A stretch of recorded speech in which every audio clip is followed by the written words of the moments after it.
परम शांति। सभी का स्वागत है, परम परम स्वागत है बापूजी के इस YouTube चैनल पर। मैं हूं अनंत और हमारे साथ है तरुण, और बहुत बहुत स्वागत है तरुण आपका। परम शांति में परम शांति।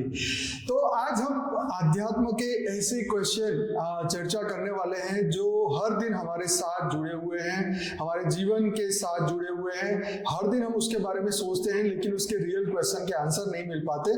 तो ज्ञान से आज हम जानने की कोशिश करते हैं कि ज्ञान मार्ग में इसके क्या जवाब हो सकते हैं। तो तरुण जी बताइए, आपके क्या क्वेश्चन है आज? परम शांति सभी को। आज कुछ ऐसे स्पेशल क्वेश्चन है जो हम सभी से पूछना चाहेंगे, और ये क्वेश्चन पूछना जरूरी इसलिए है क्योंकि आजकल की दुनिया में सही अवेयरनेस है ही नहीं एक्चुअल में, कि लोगों को पता ही नहीं कि वो क्या कर रहे हैं, क्या करना चाहिए। तो कुछ क्वेश्चन हमने तैयार किए हैं भाई से पूछने के लिए। बेहद की परम शांति सभी को। तो सबसे पहले बहुत बहुत धन्यवाद भैया जी का कि उन्होंने मेरे को एक दोबारा से मौका दिया चैनल पे आके, जो हमारे अंदर यंगस्टर्स के अंदर, और क्योंकि हम लोग क्या है कि जनरली समाज में उठते हैं बैठते हैं, लोगों से इंटरेक्शन हमारा ज्यादा रहता है, तो हमारे अंदर क्वेश्चन भी ज्यादा आते हैं। बिल्कुल ठीक है। तो कुछ क्वेश्चन है मेरे अंदर जो मैं भैया से पूछना चाहता था। तो एक सबसे पहला क्वेश्चन है कि हमारे अंदर की हैप्पीनेस को लेके एक मेरा क्वेश्चन था कि खुशी क्या चीज है। क्या खुशी के मायने सबके लिए एक होते हैं या खुशी के मायने सबके लिए अलग अलग होते हैं? क्योंकि हमारे गीता में भी लिखा है कि जो ज्ञानी होता है उसे पता ही नहीं होता, ज्ञानी सुख और दुख में अंतर नहीं कर सकता। तो ज्ञानी सुख दुख में अंतर कर सकता है, अज्ञानी नहीं कर सकता। अज्ञानी जो है सुख और दुख में अंतर नहीं कर सकता, ज्ञानी ही सुख और दुख में अंतर कर सकता है। तो मेरा ये पहला क्वेश्चन ये है कि हैप्पीनेस क्या है। हम क्या एक हैप्पीनेस की एक भाषा फिक्स है? किसी लोगों को घूमने से सुख मिलता है, कोई लोग खाने से सुख मिलता है, कोई लोग बियर अल्कोहल से सुख पाते हैं। तो हैप्पीनेस क्या यूनिवर्सल स्पिरिचुअलिटी के अंदर की हैप्पीनेस क्या चीज आप बोलोगे हैप्पीनेस को? तो देखिए, बहुत अच्छा क्वेश्चन है कि हैप्पीनेस रियल में क्या है। तो हम सब जानते हैं कि जब हमारे मन जो चाहता है वो हो जाए तो हम खुश हो जाते हैं, इसे हैप्पीनेस कहते हैं। कि हमें कोई सुविधा मिल गई, बढ़िया खाना मिल गया, बढ़िया घूम आए। हाँ, तो जहाँ मन की चाहत पूरी होती है तो हम कहते हैं जी हाँ बहुत बढ़िया, हम तो बहुत हैप्पी है। हाँ, और जहाँ मन की चाहत पूरी नहीं होती तो हम कहते हैं कि भाई ये तो हमारे मन की हो नहीं रही, हम चाहते कुछ है और हो नहीं रहा है, तो जो खुशी मिलनी चाहिए तो वो मिल नहीं रही। लेकिन उसके पीछे मन को देखो, मन की विकृति भी हैप्पीनेस बन के आती है और मन की अच्छाई भी हैप्पीनेस लेके आती है। दो चीज से हैप्पीनेस आती है। अब जैसे छोटा बच्चा है, उसको अच्छे और बुरे में पता नहीं है, तो वो ट्रेन जा रही है, उसको पत्थर मारता है, उसको हैप्पीनेस मिलती है, खुशी मिलती है। देखो मैंने ये भी देखा है कि बहुत से लोग कहते हैं कि मेरे को उतना टेंशन क्यों लेता है, कहता बस मेरे को एक गाड़ी मिल जाए फिर मेरे को खुशी मिल जाएगी। हाँ। तो वो मेहनत करता है 2 साल तक, पूरे तक प्रयास करके वो पा लेता है वो। लेकिन मैंने जो ऑब्जर्व किया है वो उसको पाने के बाद भी जो खुशी अंदर की आनी चाहिए वो नहीं रहती। वो ऐसा होता है ना कि गाड़ी वाले क्या करते हैं, आजकल हर साल में नया मॉडल निकालते हैं। एक साल तक तो खूब खुशी मिलेगी, मेरा नया मॉडल है, जैसे ही उसका लेटेस्ट वर्जन आएगा वो अपने आप पुराना हो जाएगा, तो फिर उसकी हैप्पीनेस गायब हो जाएगी। मतलब ये है कि हमने हैप्पीनेस वस्तुओं को माना और टेम्पररी चीजों को अपना हैप्पीनेस बनाया। तो फिर क्या होगा, जैसे वो जैसे नोकिया वाले के सीईओ ने बोला कि हमने किसी का कुछ बुरा नहीं किया, लेकिन टेक्नोलॉजी बदल गई और हमारा धंधा ठप हो गया। तो समय की मांग है, समय की डिमांड बदलती है तो सबका बदलता है। तो ये हैप्पीनेस जो है, हमने विषय वस्तु रिलेशन संबंध और उससे हम चाहते हैं हैप्पीनेस, लेकिन ये रियल हैप्पीनेस नहीं है। हमें पता चला कि पार्टी करेंगे तो खुशी मिलेगा, पार्टी करेंगे तो खुशी मिलेगा, लेकिन पार्टी करने से खुशी कहाँ मिलती है? कोई खुशी नहीं मिलती, वो तो आप टाइम पास कर रहे हैं। ये खुशी नहीं, लेकिन हमने इनबिल्ट इसको हमने एक रिकॉर्डिंग डाल के रखी है कि बढ़िया खाना मिल जाए तो खुशी, बढ़िया पार्टी करेंगे तो खुशी, बढ़िया गाड़ी में घूमेंगे तो खुशी। लेकिन जब तुम्हारे फेवर का नहीं होगा तब तुम्हारे ऊपर कितना दुख का पहाड़ टूटेगा। सही बात है।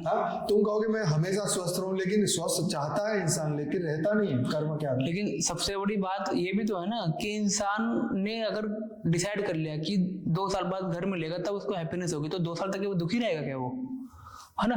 फिर से समझ नहीं आई। जैसे कि मान लो लोग कहते हैं कि 2 साल बाद मेरे को ये चीज मिल जाएगी, तब मैं खुश होऊंगा, डिग्री होगी, गाड़ी होगी। तो 2 साल तक क्या वो दुखी रहेगा? तो कोई ऐसा फॉर्मूला है जिसके द्वारा हम खुद ही खुश रह सकते हैं? बिल्कुल, बहुत अच्छी बात कही कि देखो, खुशी और दुख ये एक टेम्पररी अवस्था है और ये आपके हाथ की वस्तु नहीं है, ये आपके कंट्रोल में नहीं है, जो आप चाहते हो वो ऐसा नहीं हो सकता है।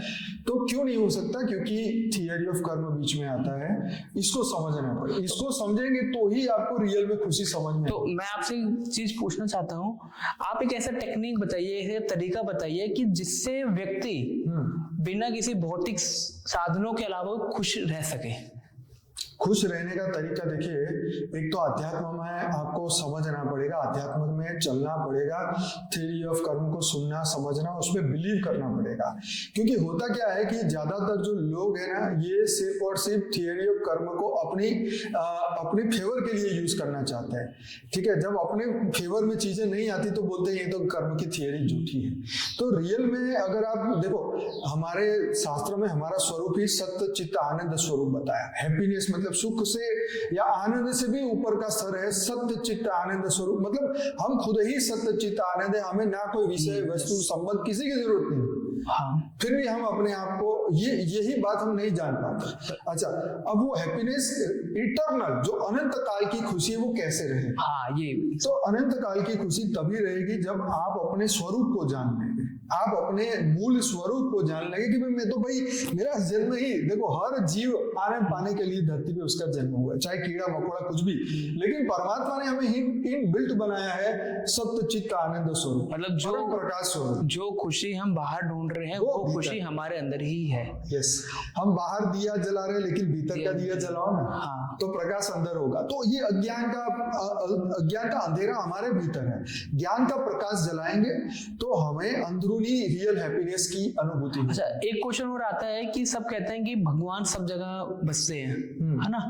लोग कहते हैं हर एक जीव में भगवान है, कोई कहता है हर एक जानवर में भगवान है, ठीक है? तो क्या भगवान का अस्तित्व हर जगह है? क्या भगवान हर किसी के अंदर है? और अगर भगवान हर किसी के अंदर है तो लोग गलत कर्म क्यों करते हैं? बिल्कुल, जैसे कि वो कहते हैं ना कि इसमें ही भगवान है, भगवान तो हर जगह बसता है, हर मनुष्य के अंदर भगवान है, हमारे अंदर ही भगवान का वास है, उसके अंदर भगवान का वास है, कुत्तों में भगवान का वास है, बिल्लियों में भगवान का वास है। तो अगर भगवान का वास ही हर किसी के अंदर है तो इंसान गलत कर्म ही क्यों करता है? इसका एग्जाम्पल समझना होगा कि सागर और लहर कोई अलग है? सागर के बिना लहर हो सकती? नहीं। लहर के बिना सागर हो सकती? नहीं ना। मिट्टी के बिना खिलौना बन सकता है? नहीं। खिलौने के बिना मिट्टी नहीं। तो ये आपको समझना है कि सोर्स तो वही है परमात्मा, ठीक, लेकिन परमात्मा ने हमें स्वतंत्र किया है। अब लहरें हवा के हिसाब से ऊंची अपने आप भी हो सकती है, हवा ना हो तो नीचे भी हो सकती है। हाँ। लेकिन हो क्या रहा है, सभी समुद्र में है। हाँ। लेकिन हम क्या कहते हैं, आज तो समुद्र बहुत खराब है। हाँ। लहरें बड़ी ऊंची आ रही है। हाँ। तो लहरों का प्रॉब्लम लहरों की समस्या नहीं है, वायुमंडल की समस्या। समुद्र तो वही शांत है। तो परमात्मा भी, परमात्मा का दोष नहीं है कि इसके इंसान ऐसे हैं, परमात्मा का दोष नहीं है कि उसकी बनाई रचना आज खराब हो गई, परमात्मा का दोष नहीं है कि आज कोई गलत काम करता है और हम भगवान को गालियां देते कि तेने क्यों ऐसी दुनिया बनाई। तो परमात्मा की एनर्जी सब, उससे सब कुछ बना है, लेकिन परमात्मा ने सबको फ्री विल दी है।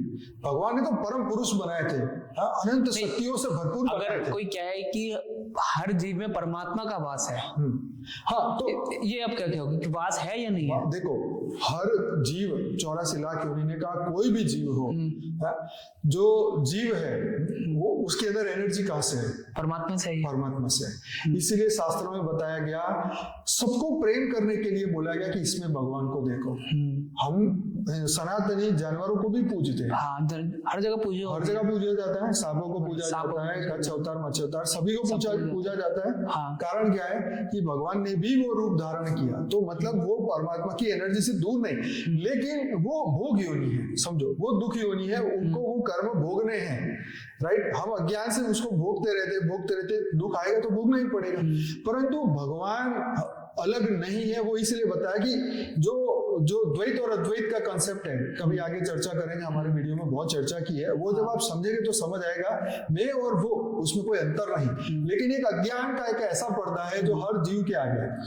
अच्छा, आजकल क्या है ना, एनिमल लवर्स काफी हैं, तो एनिमल लवर्स का प्रश्न ये रहता है, क्योंकि कहते हैं कि जो इंसान है वो तो धोखा देता है, इंसान पे ट्रस्ट नहीं कर सकते, हमारी बात नहीं सुनते, तो उनको कहते हैं कि एनिमल के साथ रहते हैं, एनिमल के साथ जैसे गाय हो गई या कुत्ते हो गए या बिल्ली हो गए, वो जो पालते हैं उनको उनसे शांति मिलती है। और वो कहते हैं कि अगर मान लो बाय चांस उनके एनिमल्स की डेथ हो जाती है तो उनको बहुत दुख होता है। तो क्या जो एनिमल्स है क्या उनका भी आत्मा का कल्याण होता है, या अगर आत्मा जानवरों के साथ जो हम भाव रखते हैं, सेवा का भाव रखते हैं, कि उससे आत्मा का हमारी कल्याण होता है क्या? देखो, जानवरों से हमारा कल्याण कभी हो नहीं सकता, क्योंकि वो बेचारे खुद ही भोग योनि में फंसे हुए हैं, वो ऑलरेडी दुख योनि में है। ठीक है, आपके घर आप अच्छे खाते पीते घर के हैं, आप अच्छा उनकी सेवा कर रहे हैं, आप उनके लिए सब कुछ जो चाहिए उसको दे रहे हैं, इसीलिए वो आपको प्रेम करता है। 5 दिन खाना न दो तो, उसको डंडे से पीटो तो, उसको भी गुस्सा आता है, उसको भी, उसके अंदर भी काम क्रोध है, लोभ मोह भी है उसके अंदर। लोभ चाहे ना हो, कल के लिए इकट्ठा नहीं करता, इतनी अक्ल नहीं है, लेकिन उसके अंदर गुस्सा भी है।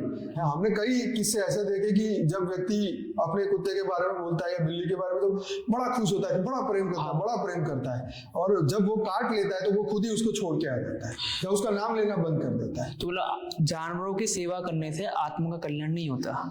देखो, ये सेवा करना हमारा कर्तव्य है, हमारे पास है तो हम सेवा करते हैं, ठीक है। वो हमें, जैसे गाय की सेवा करते हैं, क्योंकि गाय हमें कितना कुछ देती है, उसका गोबर भी हमें काम आता है, उसका यूरिन भी हमें काम आता है, गौमूत्र हमारी दवाई है, ठीक है। हम खाने में उनसे दूध लेते हैं और उनकी मतलब कितनी वो हमारी सेवा करती है, इसलिए हम उसकी सेवा करते हैं। बाकी हम किसी जानवर को पालते नहीं है, बाकी शौक के लिए पालते हैं। शेर को पाल दिया, कुत्ते को पाल दिया, बिल्ली को पाला, तो उससे हमें कुछ, हमें लगता है कि वो प्रेम कर रहे हैं, लेकिन वो रियल प्रेम कहाँ है? हमने प्रेम की परिभाषा ही क्या ही समझी?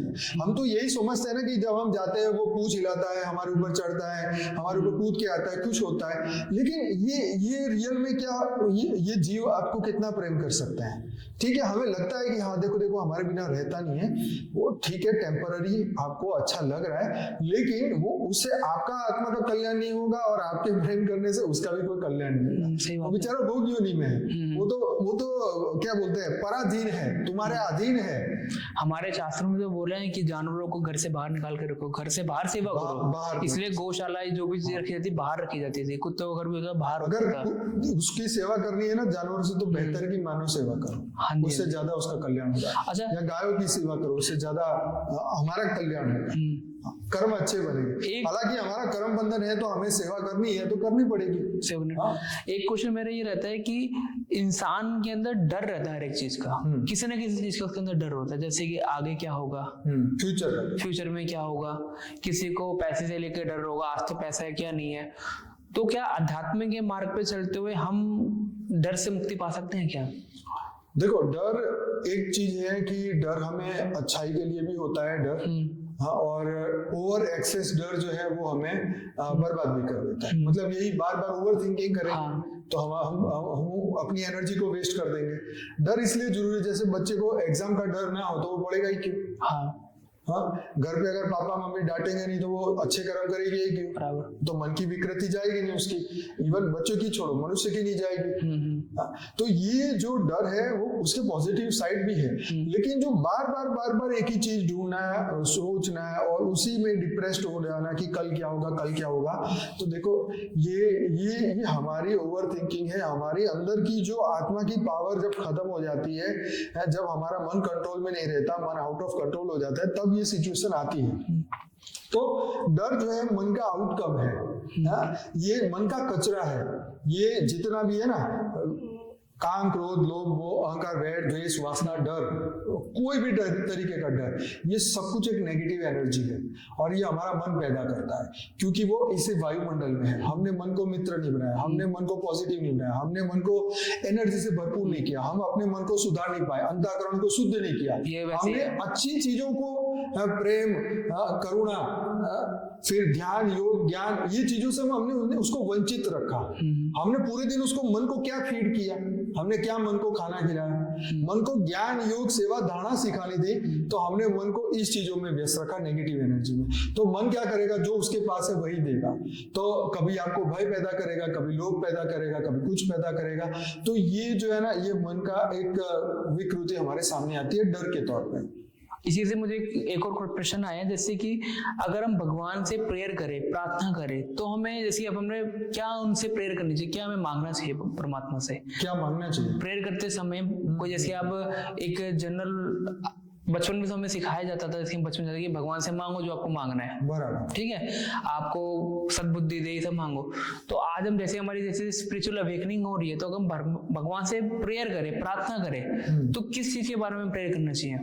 देखो सबसे बड़ी बात, भगवान से धन ना मांगो, भगवान से मांगो सद्बुद्धि, सद्बुद्धि, हाँ, सद्विचार, विश्व कल्याण करने की शक्ति। हम सब विश्व कल्याणकारी आत्मा है, हम विनाशकारी नहीं, हम दुख देने वाले नहीं है, हम दिव्य आत्मा है, हम चैतन्य आत्मा है, हम परम परम परम आत्मा है, हम देवात्मा है, सबका भला करने वाले आत्मा है। तो पहले तो आप अपने आप को ध्यान में रखो कि मैं कौन हूँ। मैं भिखारी हूँ तो भीख मांगूंगा, अपने आप को अगर भिखारी मानूंगा तभी तो कोई हमें कोई पैसे देगा तो हम क्यों दे रहे हैं भाई, किस बात पे दे रहे हैं? तो भगवान से अगर मांगनी है तो ऐसी अविनाशी चीज मांगो जो अनंत काल तक हमारे साथ रहे, उनकी भक्ति मांगो, ज्ञान मांगो, सेवा मांगो कि मैं विश्व का कल्याण करूं। तो ये चीज से आत्मा का कल्याण होगा और सभी विकार दूर होंगे, अंतःकरण शुद्ध होगा।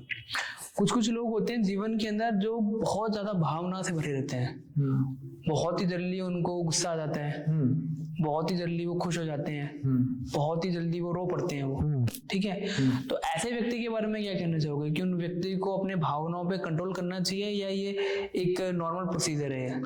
देखो भावनाओं को कंट्रोल करना सीखना पड़ेगा, जैसे मन को कंट्रोल कर रहा है ना, भावनाओं को भी कंट्रोल करना पड़ेगा, सीखना पड़ेगा, क्योंकि इसके पीछे बहुत सारी चीजें हैं। जैसे आजकल भावनात्मक चीजों से ही मनुष्य को कंट्रोल किया जा रहा है। जैसे एडवर्टाइजमेंट, बार बार आपको एक ही चीज की एडवर्टाइज दिखाई जाएगी, बार बार, ताकि आप उसी के बारे में सोचो, यही भाव आपके अंदर पैदा हो, चाहे डर का भाव। आप जैसे रेडियो चालू करो तो हॉस्पिटलों की एड ही चलती रहेगी, अब बार वो सुनते ही दिमाग में क्या आएगा, मुझे कुछ भी होगा मैं यहाँ चला जाऊंगा, इसका नाम हॉस्पिटल का मुझे नंबर पता है, एड्रेस पता है, ये सब पता है। तो ये हम भावनाओं से, क्योंकि भावना, मनुष्य भावनाओं से बना हुआ है, मन से ऊपर उठ नहीं पाया, अपने आप को शून्य करना उसको आता नहीं है, नेट संकल्प वो रह नहीं सकता, किसी ने कुछ बोल दिया उसी के भाव में आ जाता है, किसी ने कुछ बोल दिया तो कोई को तो ऐसे मैंने ऐसे व्यक्ति देखे छोटी सी बात पे रोना स्टार्ट कर देते हैं, छोटी बात पे रोना स्टार्ट कर देते हैं, और ईगो इतनी जल्दी हर्ट हो जाता है, इसकी पता नहीं क्या बात टूट गया। जो तमस का जो भाव है ना, मनुष्य 3 गुणों से बना हुआ है, सतो, रजो और तमो। तो जो तमो गुण है ये इस तरीके का है, भावनाओं में फंस जाना। रजोगुण भी इसी में से ही आता है कि मनुष्य भावनाओं में ओवर हो जाएगा, लिमिट में नहीं, ओवर। जब ओवर हो जाएगा तो फिर उसका रोना धोना फंसना ये चलता रहेगा, लालच ज्यादा पैदा होगी, गुस्सा ज्यादा पैदा होगा। ये सभी चीजें हमें भावनाओं को नियंत्रण में लाना एक कला है, ये सीखना पड़ेगा और ये ज्ञान से होगा। जब सच्ची समझ मिलेगी ना तो आप भाव को कंट्रोल कर पाओगे। और जैसे कि कहते हैं कि परमात्मा ही है जो हमसे अनकंडीशनल लव करता है, ठीक है। परमात्मा का प्यार अलग होता है और इंसानी प्रेम अलग होता है। परमात्मा का प्रेम अनकंडीशनल होता है, आप उसको पूजो या ना पूजो वो आपसे प्यार ही करेगा। लेकिन इंसानी प्रेम तो ऐसा होता है कि आपने छोटी सी बात हो गई, वो अनबन हो जाती है तो वो प्रेम खत्म हो जाता है। तो असली प्यार के मायने क्या है, हमें कैसे लोगों से प्यार करना चाहिए? लोगों से या परमात्मा से? परमात्मा से तो अनकंडीशनल लव हो गया, तो लोगों से हमें कैसे प्यार करना चाहिए? भावनात्मक रूप से प्यार करना चाहिए। देखो पहली बात तो ये है कि लोगों को प्रेम एक, देखो प्रेम चीज ऐसी है ना कि प्रेम अपनों को ही करता है इंसान, परायों को तो नहीं करता। परंतु हम किससे प्रेम करें ये भी तो देखना है ना। रोड पे जा रहा है भिखारी, हम हमें प्रेम नहीं, वो दया कहते हैं, दया, हमें उससे दया आ गई, उससे प्रेम नहीं है, दया अभी आया है, अभी हमारे भीतर दया पैदा हुई तो हमने दिया। लेकिन आप उसको घर ले जाओगे, खिलाओगे, घर में रखोगे, सेवा करोगे, हाथ पैर दबाओगे नहीं। तो मनुष्य अपनी ड्यूटी करता है, अपने कर्म बंधन जिसके साथ है उनकी सेवा करता है, उनसे प्रेम करना है, ठीक है, और परमात्मा से प्रेम करना है। नहीं, जैसे कि आजकल देश में पूरी दुनिया में क्या बहुत हलचल है, ठीक है, और बहुत से लोग मरते हैं, बहुत से लोग दुख होते हैं। तो इंसान क्या है ना कि दूसरों को भाव में ज्यादा आ जाता है कि देखो दुनिया में ये हो रहा है, वो हो रहा है, ये हो रहा है, वो रहा है, दुखी रहता है। तो जैसे कि मान लो हम ये कहना चाहते हैं कि इंसान भावार्थित प्रेम सीखना चाहिए सबसे। जैसे मतलब प्रेम तो हो सबसे, लेकिन भाव में ना आए। और एक क्वेश्चन और कहना चाहूंगा, जैसे कि बहुत से लोग दान पुण्य करते हैं, लेकिन दान पुण्य तो कर रहे हैं, लेकिन जिसको वो दान दे रहे हैं वो नहीं पता कि सामने वाला व्यक्ति क्या कर रहा है। ठीक है, आपने एक पर्सन को दान किया, आपने का भाव सही है, आपने अच्छे भाव से दान किया, लेकिन उस दान के पैसे से उस व्यक्ति ने बुरे कर्म किए, आपको पता नहीं है, तो क्या उसके कर्म का प्रभाव आपके ऊपर पड़ेगा क्या? 100% पड़ेगा। हमने बहुत सारी स्टोरियां देखी हैं। हमने किसी को दान दिया, उसने उससे छुरा खरीदा, किसी को मार दिया। एक मछुआरे ने कांटा खरीदा, हजारों मछलियां पकड़ ली, जाल खरीदा, मछलियां मार दी, या इस तरीके की चीज। तो जो सत्कर्म के लिए यूज किया जाए किसी के, जो बड़े तौर पे विश्व के कल्याण के लिए यूज किया जाए, वो जो दान है वो श्रेष्ठ दान। तो उसका मतलब दान करने से पहले बहुत बार सोचना चाहिए। किसको दे रहे हैं, किसको दे रहे हैं, वो बंदा कैसा है, क्या इसे इस्तेमाल करेगा, इसे छुरा खरीदेगा कि ज्ञान की किताब खरीदेगा, या वो अपना इससे पेट भरेगा, या इसका कल्याण करेगा, या किसको क्या करेगा। आज दुनिया में यही हो रहा है। आज हॉस्पिटलें बनी जा रही है, आज स्कूलें बनी जा रही है, लेकिन धर्म और हॉस्पिटलों के आड़ में क्या कर रहे हैं? सबसे बड़ा धर्म परिवर्तन करवा रहे हैं। आप सबसे बढ़िया दान क्या होगा? ज्ञान दान, महादान, जिससे आत्मा का कल्याण हो, जिससे आत्मा अनंत काल के लिए मुक्त हो जाए, सभी सुख दुख से ऊपर उठ जाए, स्थित प्रज्ञ बन जाए, उसको मोक्ष मिल जाए। इससे बढ़िया और क्या दान हो सकता है? ज्ञान दान से बड़ा कोई दान नहीं, बाकी सब दान उसके नीचे। क्योंकि ज्ञान दान के लिए तो अपने आप को तैयार करना पड़ेगा ना, तो तभी तो कुछ दे पाएंगे। तो ये बात जानना बहुत जरूरी है कि हमारा जो कर्म है वो श्रेष्ठ होना चाहिए। सही बात। और दूसरा ये क्वेश्चन आता है कि ये do I seek social approval, मतलब क्या हमें समाज के हिसाब से चलना चाहिए? आज ये क्वेश्चन बहुत बड़ा है कि लोग क्या कहेंगे, लोग क्या कहेंगे, हमें समाज के हिसाब से चलना चाहिए या हमें अपना फ्री विल यूज करते चलना चाहिए? हमेशा जब हम छोटे होते हैं, जब हमें समझ नहीं होती दुनियादारी, मैं आपको एक बोलना चाहूंगा। सबसे पहले मेरे को, जब मैं छोटा था ना, तो एक बार एक मेरे कान में आता था, समाज क्या कहेगा। ऐसे नहीं करते, समाज नहीं कहते। सही। फिर मेरे एक प्रश्न था, समाज है क्या चीज? उस समय ज्यादा नॉलेज नहीं थी मेरे को, मैं छोटा ही था, आई थिंक लोग क्या है, 6ठी-7वीं क्लास में था, तो समाज शब्द आता था। ऐसे थोड़ी होता समाज में, तो समाज में रह रहे हो तो करना पड़ता है। तो मेरे मन में आता था समाज क्या है। तो सबसे पहला क्वेश्चन मैं आपसे ये पूछूंगा, समाज है क्या? समाज बना है लोगों से, और लोगों की भावनाएं, लोगों की बातों से बनता है समाज, लोगों के विचारों से बनता है समाज। समाज कोई एक पर्टिकुलर व्यक्ति नहीं है, ग्रुप ऑफ पीपल है। तो इसका मतलब लोगों का एक समूह है, समाज कहा जाए। समाज हम ही बना रहे हैं ना, समाज हम ही बना रहे हैं, और हम समाज का एक अंग भी है। हमारा फैमिली है, हमारे रिलेटिव्स हैं, हमारे नेबर्स हैं, जो कोई भी हमें जानता है, जो हमारे पे डोमिनेंस करना चाहता है, सब समाज में आते हैं। तो ये समाज अपनी अपनी चॉइस से काम करता है। जैसे हमने किसी को हमने दान में 50 लोगों को दान खिलाया, लोगों को पता चला इसने तो बहुत अच्छा काम किया ना, ये बड़ा सामाजिक बंदा है, ये बहुत सामाजिक, बहुत अच्छा दानी बंदा है, सामाजिक बंदा है। लेकिन आपने वो क्या किया, अपने जेवरात बेच के दान किया। तो अब क्या पड़ेगी? लोगों से गालियां पड़ेगी। ऐसा कौन सा तूने दान कर दिया? अपनी चीजें बेच के तेरे को लोगों को पेट भरना पड़ा। तो क्या हो गया, एक ही मिनट में रेशियो चेंज हो गया। जो कोई कहेगा अरे तो कितना भला आदमी, कोई कहेगा तू तो पागल है, अपनी चीजें बेच के कोई करता है दान। तो ये बात है कि फ्री विल, हमारी फ्री विल जो हमें ज्ञान से मिलती है, सही समझ, सही विजडम, उसके हिसाब से कार्य करना चाहिए। क्योंकि समाज में देखो, ज्ञानी भी है, अज्ञानी भी है, और सामान्य लोग भी है, बुद्धू लोग भी है। तो वो लोग देखो, जो शराब पीने वाला ना, वो आपको वही कहेगा चल चल चल पार्टी करते, तू छोड़ समाज को, चल मजे। एक चीज मुझे बोलना चाहूंगा कि बापू जी की वीडियो में बोला था ना, आज की डेट में धरती पे दानव, यक्ष, किन्नर, सभी के सभी मनुष्य, देवता, दानव सभी मनुष्य रूप में आए हुए हैं। अब हमारी प्रॉब्लम ये, हमें पता ही नहीं कि सामने वाला जो व्यक्ति हमें मनुष्य रूप में दिख रहा है वो किस प्रवृत्ति का है। हम तो उसको समाज में अपना ही जैसा समझ रहे हैं, लेकिन अगर मान लो वो दैविक प्रवृत्ति का, तो दैविक विचार होंगे, है ना, और उसको तामसिक प्रवृत्ति होंगे, राक्षस कुल से आया, पाताल लोक से आया, तो उसके वैसे विचार होंगे। कमठ करके जो ऋषि थे 8 साल के जो ब्राह्मण थे, जिन्होंने भगवान सूर्य को एक उपदेश दिया था, उन्होंने जब परीक्षा ली तो उन्होंने उनके जवाब में एक था, शॉर्ट में बताऊं कि उन्होंने ये बताया कि जो तमस प्रवृत्ति के जो लोग हैं जब वो मृत्यु पाते हैं तो वो पेड़ योनि में जाते हैं, फिर कीड़े मकोड़े बनते हैं और फिर वो मनुष्य बनते हैं। अब मान लो उसी योनि में से निकल के जो मनुष्य बने वो तुम्हारे समाज में और वो रोज तुम्हें कौवे की तरह के कर रहा है, तो फिर तुम क्या हो गए? तुम तो यही बोलोगे नहीं, बार बार बोलता है तो सच बोलता हूँ।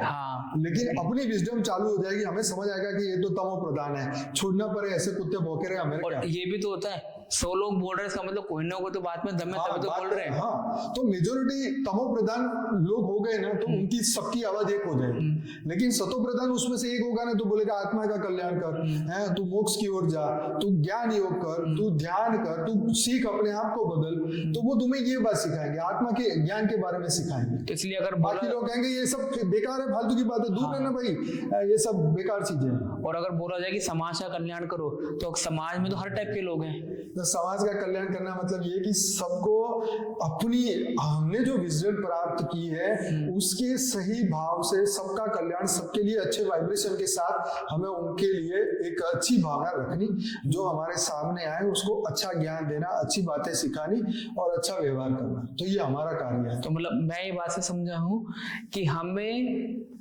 सबको पॉजिटिव वाइब्रेशन देने हैं, सबको ज्ञान देना है, आगे उस पर्टिकुलर व्यक्ति की फ्री विल है, जो उसके संस्कार पिछले जन्म से कैरी फॉरवर्ड होकर आ रहे हैं, वो उसे रेक्टिफाई करके वो चले या ना चले, उसकी फ्री विल है, ठीक है। लेकिन हमें फंसना नहीं है कि हम समाज का कल्याण नहीं कर पा रहे हैं, क्योंकि आपको पता ही नहीं कि जिस समाज का आप कल्याण करने जा रहे हो वो किस योनि से आया है, वो किस डायमेंशन से आया है। समाज में सबसे पहले कल्याण करना चाहते हो तो स्व कल्याण, और अपना कल्याण किया ना तो तुम कहते ना कि 21 पीढ़ी को तार दोगे, बस एक बात को याद रखो। हाँ, इसलिए बोला ना कि अगर आपके कुल में श्रेष्ठ आत्मा ने जन्म ले लिया तो आपको 21 पीढ़ी को तार देगा। बिल्कुल बिल्कुल बिल्कुल, तो वो पहले हम ही बन जाए। हाँ, बाकी लोग हमें देखेंगे, इंस्पायर होंगे, अपने आप समझेंगे। जब दुख आएगा जीवन में तो ढूंढेंगे कि अच्छा बोलने वाला कौन है, क्योंकि जब मन को जो आहत होता है तो मन फिर शांति चाहता है। शांति कैसे मिलती है? जब सत्य की ओर आगे बढ़ेगा तो शांति मिलेगी, ऐसे नहीं मिलेगी। इसलिए मैंने देखा है बहुत सी बार क्या होता है ना कि जो सात्विक प्रवृत्ति का व्यक्ति होता है, जो कभी दारू नहीं पीता, बियर नहीं पीता, उसके सामने कोई दारूबाजी भी आ जाएगा ना, अरे भाई इसको जाने दे, ये है तो मैं नहीं पीऊंगा इसके आगे, है ना। तो उसका मतलब क्या है, उसी के ऑरा के प्रभाव से वो बदल गया। बिल्कुल बिल्कुल बिल्कुल, इसके आगे ऐसी बात नहीं करनी, इसके आगे ये सब नहीं होना चाहिए। जैसे हमारे घर साधु संत आए तो हम कितनी घर की सफाई करते हैं, घर की साफ सफाई करते हैं, घर में कूड़ा नहीं होना चाहिए, फूल डाल के रखते हैं कि भाई उनको जो चीज अच्छी लगती है वो करते हैं। क्यों? क्योंकि एक महान आत्मा आ रही है, तो उनका ऑरा कितना पावरफुल है, उनका जीवन कितना पावरफुल है कि उनके लिए इतनी कुछ चीजें हो रही है। और कोई आम इंसान आए तो अरे आने तो क्या है, कल कर लेंगे झाड़ू मार, कहते हैं ना, अरे इसके आगे चुगली मत कर, चुगली पसंद नहीं है, बाद में अच्छा लगेगा, आएगा नहीं हमारे पे। तो इसीलिए कहते हैं ना स्व परिवर्तन, या एक व्यक्ति अगर अच्छाई बन जाता है तो समाज को कितना फायदा है, वो कितने लोगों का कल्याण कर सकता है। मान लो कि आप एक व्यक्ति हैं और आप इतने पॉजिटिव बन गए और 500 लोग आपको जानते हैं, तो 500 लोगों को क्या होगा कि यार क्या मस्त तरुण है, क्या उसके विचार है, क्या उसकी एनर्जी है, मतलब कोई प्रश्न पूछो क्या मस्त जवाब देते हैं। मतलब जो वो खोज रहे ना समाज में, जो दुनिया में, उसका जवाब उसके पास मिलेगा। ये तो वही वाली बात हो गई, जैसे कहते हैं ना, हम दुनिया बदलने चले थे लेकिन बाद में पता चला हम खुद बदलेंगे तभी सब कुछ बदलेगा, तभी है ना। वही हमारा चैलेंज यही है जीवन का कि हम तमोगुणी से रजोगुणी और रजोगुणी से सत्वगुणी और उसके भी ऊपर सभी गुणों से ऊपर हो जाएं। निर्गुण तो ऊपर जाके होंगे, लेकिन ये भावातीत, मायातीत और ये सभी चीजों से ऊपर उठ जाएंगे, तभी गुणातीत हम बन जाएंगे, तभी समाज का और अच्छा भला कर पाएंगे। इसलिए क्योंकि फिर क्या है कि कोई हमें गाली दे तो हम उसकी चिंता नहीं करते या हम अपना काम नहीं छोड़ दे। पहले ऐसा होता था कि वीडियो के नीचे कोई कमेंट करता है तो मुझे लगता है हम इतना अच्छा काम कर रहे, लोग ऐसा कर रहे हैं, चलो इससे अच्छा काम ही बंद कर दो। लेकिन ये हमारी मूर्खता है, हमें अपने कार्य को करते रहना है, उनको जो बोलना है बोले। एक दिन उनको समझ आएगी कि हाँ ये लोग तो सच्चे थे और अच्छे थे, ये बात। और एक अपने जीवन में एक, मुझे ऐसा लगता है कि जैसे अगर आपको ना एक इंस्पिरेशन के तौर पे, जैसे हम माँ बाप को इंस्पिरेशन तौर पे मानते हैं, तो हर किसी व्यक्ति को एक इंस्पिरेशन पर्सन अपने जीवन में रखना चाहिए जिसकी तरह वो बनना चाहे। बिल्कुल, ठीक है, क्योंकि अगर हम किसी को इंस्पिरेशन नहीं रखेंगे तो हम उसके जैसा करने के बारे में विचार नहीं कर पाएंगे। सही बात है। ठीक है, पहले जैसे कि इंस्पिरेशन के तौर पर कहते थे मेरा वो एक्ट्रेस फेमस है या XYZ, तो हमें किसी न किसी इंस्पिरेशन पार्टी बनाना पड़ेगा। बिल्कुल, क्योंकि और साकार में रहकर साकारी रूप में इंस्पिरेशन देंगे तो हमारे अंदर के पॉजिटिव चेंज जल्दी आएंगे। बिल्कुल सही बात है ना।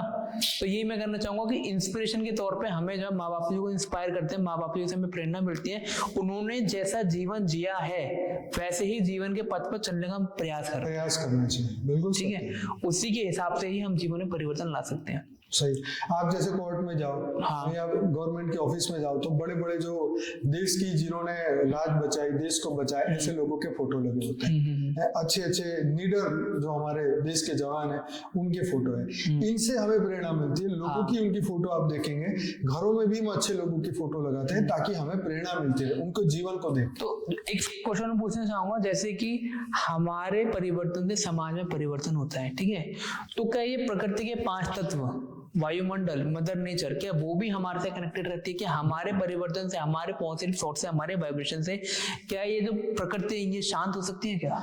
बिल्कुल होती है। देखो, बहुत बढ़िया बात है कि जैसे एक व्यक्ति ऐसा है जो इतना गंदा है, चूड़ा है, हाँ, तो वो क्या करता है कि हमेशा कूड़ा जो है, घर का कूड़ा इकट्ठा करके घर के बाहर ही डालता है, हाँ, और घर भी गंदा रखता है, घर के बाहर भी कूड़ा, जहां देखो बस कूड़ा ही कूड़ा। अब एक व्यक्ति ऐसा है और ऐसे 100 व्यक्ति हो तो क्या हो जाएगा? पूरा कूड़ा ही कूड़ा। और एक व्यक्ति अगर सफाई का ध्यान रखता है अपने घर का, बाहर का, और ऐसे सभी लोग ऐसे रखे तो क्या हो जाएगा समाज में? अच्छा ही, चारों ओर अच्छा हो जाता है। तो बात ये हो जाती है कि हम क्या कर रहे हैं, उसका रिफ्लेक्शन ही प्रकृति में जाता है। प्रकृति को बचाने के लिए सभी को साथ में प्रयास करना पड़ेगा। ऐसे ही ये स्थूल चीज की मैंने कूड़े की बात कही, ऐसे ही हमारे विचार भी वायुमंडल को बदलते हैं। अब मंदिर में जाओ, जहाँ मस्त मंत्र पढ़े जा रहे हैं, जहाँ यज्ञ हो रहा है, वहां का वायुमंडल देखो, वहां की एनर्जी देखो, और जहाँ पे पत्ते खेले जा रहे हैं, जुआ खेला जा रहा है, तामसिक चीजें हो रही है, ये नाच गाने के प्रोग्राम हो रहे हैं उल्टे से उल्टे, तो ये चीजें जो हो रही है वहां और वहां का वायुमंडल का फर्क देखो। एक मैंने पढ़ा था गुजराती आर्टिकल के अंदर कटिंग आई थी, उसमें लिखा था कि हवन करने से जो पॉजिटिव वाइब्रेशन निकलता है या पॉजिटिव धुआं निकलता है, उससे बीमारियां भी दूर हो जाती है। बीमारियां, कितने वायरस मर जाते हैं, कितने वायरस उससे मर जाते हैं, से जो है ना बहुत वायरस मर। इसीलिए तो पहले इतने यज्ञ करवाते थे। यज्ञ के अंदर, क्योंकि उसमें जो चीजें हम डालते हैं, तल है, तज है, जो भी चीजें डालते हैं, जो यज्ञ सामग्री है, वो बहुत प्योर है। वो भी तो नेचर से ही बनी है, लेकिन इसके अंदर ऐसी ऐसी चीज है जिससे वायुमंडल शुद्ध होता है, उसके धुएं से ये सब खत्म हो जाते हैं, वायरसेस। तो इसीलिए ये बात बताई गई। तो जैसी हमारी जो धरती है, अब जैसी धरती के अंदर जो भूकंप आता है, सुनामी आती है, या अभी जैसी बेंगलुरु की परिस्थिति है, उसके अंदर वहां पानी ही गायब हो गया, पानी है ही नहीं डीप लेवल तक, ठीक है। तो उस चीज के लिए भगवान जिम्मेदार है या वहां रहने वाले मनुष्य जिम्मेदार है? ऐसा है ना कि कहते हैं, ऐसा मैंने सुना है, कितना सच है कितना नहीं आप गूगल करके देख लो। वैसे पूरी पृथ्वी में 3 भाग पानी है, 1 भाग जमीन है, हाँ, ठीक है। अब उसमें भी पीने वाला पानी तो 0.1% ही मान लो, 1% ही जो है ना पीने का पानी, शुद्ध पानी सिर्फ 1% है। 75% पानी होने के बावजूद भी, सॉरी 3 हिस्से 75, हाँ, 4 इसमें से 3% 75% समुद्र ही समुद्र है, हाँ। 25% में ये जमीन है, और उसमें भी जो पीने का पानी सिर्फ 1% है, 25% में से 1%। अब उसको हम व्यय कर रहे हैं। अब वो पीने का पानी कैसे आएगा? समुद्र की भाप बनेगी, बारिश आएगी। बारिश कैसे आएगी? जहाँ जंगल होगी, ग्रीनरी होगी, तो बारिश आएगी, और उसको फिर जमीन में भी उतारना पड़ेगा, वो बारिश के पानी को। नदी और नाले और सागर, दरिया जो है हमें बनाने पड़ेंगे, और छोटे छोटे जो है पानी स्टोर करने का बनाना पड़ेगा, ताकि जमीन में पानी उतरे और वो शुद्ध होके नीचे जाए, अशुद्ध होके नहीं, गटर का पानी नीचे ना जाए, तो कूड़े वाला पानी ना जाए। मेरे कहने का मतलब ये है, बेंगलोर जैसी सिटी, वही मैं बताना चाह रहा था, हाईटेक सिटी जिसको बोलेंगे, जिसके वहां पे ये बताया जा रहा है कि शहरों के अंदर ना पूरा जो समुद्र, जो पहले तो पेड़ पहाड़ कट गए, और जो पानी बारिश का आता था वो पहले जमीन में उतरता था, लेकिन अब तो हर जगह प्लास्टर हो गए, रोड बन गए, और सभी जगह पे एक पानी बूंद उतरने की जगह नहीं, हर जगह पक्का ही पक्का कर दिया। तो पानी कहाँ जाएगा? गटर में। अब गटर में पानी क्या हो गया? खरा। और फिर गटर भी जाम होगी, वो सब समुद्र में जाएगा। तो कहने का मकसद है कि अच्छा पानी अंदर उतर नहीं रहा, रोज हम निकाले जा रहे, तो क्या होगा, एक दिन खत्म। तो यही बात है। तो ये हमारा कितना बड़ा दुर्भाग्य है। दुर्भाग्य। एक देखो, इसको आप अगर आध्यात्मिक नजर से देखा जाए, मेरे हिसाब से वहां पे हाइटी हब है, ठीक है, लेकिन मनुष्य की तामसिक सोच होने की वजह से उन्होंने प्रकृति पे ध्यान ही नहीं दिया। मैं अभी गुना में गया था, मध्य प्रदेश में गुना पड़ता है, पहले वहां भी सूखा की प्रॉब्लम थी, लेकिन वहां के राजाओं ने क्या किया, जगह जगह पे कुएं खोद रखे हैं, खोद दिए, यही बात है, ठीक है। और इतने कुएं खोद रखे हैं कि मतलब हर 3 किलोमीटर में आपको 2 कुएं तो दिख जाते हैं। अब तो है ही, ठीक है। और वहां पे अंडर वाटर इतना साफ है कि पूछो नहीं, ठीक है।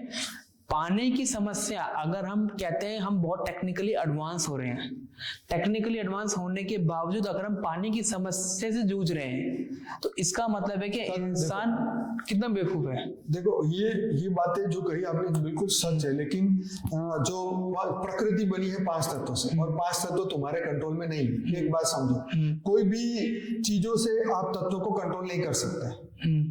टेक्निकल चीजों से या मशीनों से आप सागर के खारे पानी को कितना ही मीठा करोगे, थोड़ा बहुत कर सकते हैं, पीने लायक कर सकते हैं, लेकिन आप क्या पूरा समुद्र को कर सकते हैं, मीठा कर सकते हैं? नहीं। नदियां उसमें से पानी लेके नदी को डाल सकते हैं प्योर करके? नहीं। तो जो काम नेचर का है, वो तो नेचर को तो मनुष्य कंट्रोल कर ही नहीं सकता। हाँ, तो यही मैं नेचर कंट्रोल होता है पॉजिटिव वाइब्रेशन से, अच्छी सोच से, अच्छे विचारों से। जितने भी मनुष्य धरती पर है, उनके विचारों से प्रकृति के ऊपर इफेक्ट आता है। अगर कोई सामाजिक, जिसकी मान लो पूरे हम कंट्री की बात नहीं करते, किसी पर्टिकुलर एरिया की बात करते हैं, उस पर्टिकुलर एरिया में सारे लोग स्पिरिचुअल डाल दे और पॉजिटिव वाइब्रेशन डाले, तो क्या वहां पे प्रकृति के तत्व बैलेंस हो सकते हैं? बैलेंस हो सकते हैं, डेफिनेटली हो सकते हैं। और आप देखे हैं तो पहले के समय में आपको पता हो तो जो जल तत्व के मालिक इंद्रदेव, तो जहां सूखा पड़ता था तो इंद्रदेव के लिए यज्ञ किया जाता था और बारिश आती थी, राइट। तो देवताओं को प्रसन्न करना पड़ता था। तो आज वो समझना चाहिए कि हम उसके लिए क्या कर रहे हैं, क्योंकि ये तो सृष्टि तो देवताओं की है ना। हाँ, लेकिन ये एक अलग बात है कि देवताओं के बीच में दानव का इसमें एंट्री हो गई है, वो सब इम्बैलेंस कर रहे हैं, हमारे को करप्ट कर रहे हैं, हमारा माइंड खराब कर रहे हैं। बापूजी की एक वीडियो थी ना, जिसमें बापूजी ने बोला है कि जब सत्य युग आता है तो सत्य युग में सत्व प्रधान वायुमंडल इतना सत्व प्रधान होता है कि कोई अगर राक्षस भी पाताल लोक से आएगा, अपनी नेगेटिविटी क्रिएट करना चाहेगा, तब भी वो क्रिएट नहीं होगा। तो सत्य के युग में आप देखो ना हॉस्पिटल था ना कुछ था, क्योंकि मनुष्य को कोई ऐसे, उसका आयुष्य इतना लंबा था, इतनी अच्छी सोच थी, कभी लड़ाई झगड़े नहीं, कोई कुछ नहीं, तो एनर्जी लॉस नहीं होगी, तो सत्य का युग तो चलता ही रहेगा। लेकिन जब सत्य का युग धीरे धीरे खत्म हुआ, इच्छाएं और कामनाएं, पॉपुलेशन जैसे बढ़ी वहां पर, तो उसके कारण युग बदलने लगे और फिर वहां पे गिरावट शुरू हो गई, आत्मा की पावर डाउन होना शुरू हो गई, मन विकारों से ग्रसित हो गया, अंतःकरण अशुद्ध होने लगे, धीरे धीरे करके हुआ ये।